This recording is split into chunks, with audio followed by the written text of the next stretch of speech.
వాళ్ళకున్న డౌట్ ఏంటంటే circumcision సుంతి operation చేయించుకున్న తర్వాత మా సెక్స్ లైఫ్ ఎట్లా ఉంటుంది?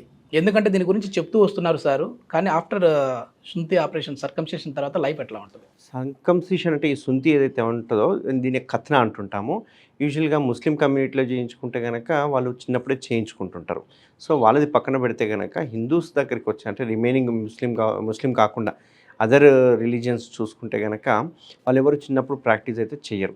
పెద్దగా అయిన తర్వాత ఒకవేళ వాళ్ళకి ఏదన్నా ఇష్యూస్ ఉంటాయి అంటే ఆ చర్మం వెనక్కి పోకపోవడం కానీ లేకపోతే సెక్షువల్ ఇంటర్‌కోర్స్ చేసేటప్పుడు పెయిన్‌ఫుల్‌గా ఉండడం కానీ ఇట్లాంటి ఇష్యూస్ ఉంటే మన దగ్గరికి సర్కంసిషన్ కోసం వస్తుంటారు. అయితే ఇప్పటివరకు నేను ఒక 30,000 సర్కంసిషన్ సర్జరీస్ చేస్తుంటాను ఈ ఒక 7, 8 ఇయర్స్‌లో. సో నేను గమనించింది అంటే నా రెగ్యులర్ ప్రాక్టీస్‌లో నేను నా పేషెంట్స్‌ని యూజువల్‌గా రివ్యూస్‌లో నేను క్వెషన్ చేస్తుంటాను.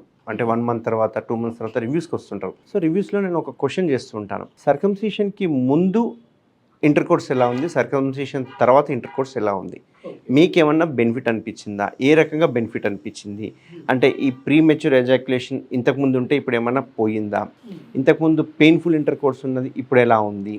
అండ్ ఇంతకుముందు కెపాసిటీ కావచ్చు, లేకపోతే ఎక్కువసేపు చేసి ఉండడం కావచ్చు, టైం డ్యూరేషన్ కావచ్చు, ఇవన్నిట్లో ఏమన్నా చేంజెస్ వచ్చినాయా అని చెప్పేసి. బట్ నాకు తెలిసిన ఇన్ఫర్మేషన్ ఏంది అంటే, నేను చేసిన ఈ రీసెర్చ్ ప్రకారం అంటే లిమిటెడ్ సోర్స్ తోటి నేను చేసిన దాని ప్రకారం చూస్తే కనుక 100% ఇంప్రూవ్‌మెంట్ ఉంది. అందులో డౌటే లేదు.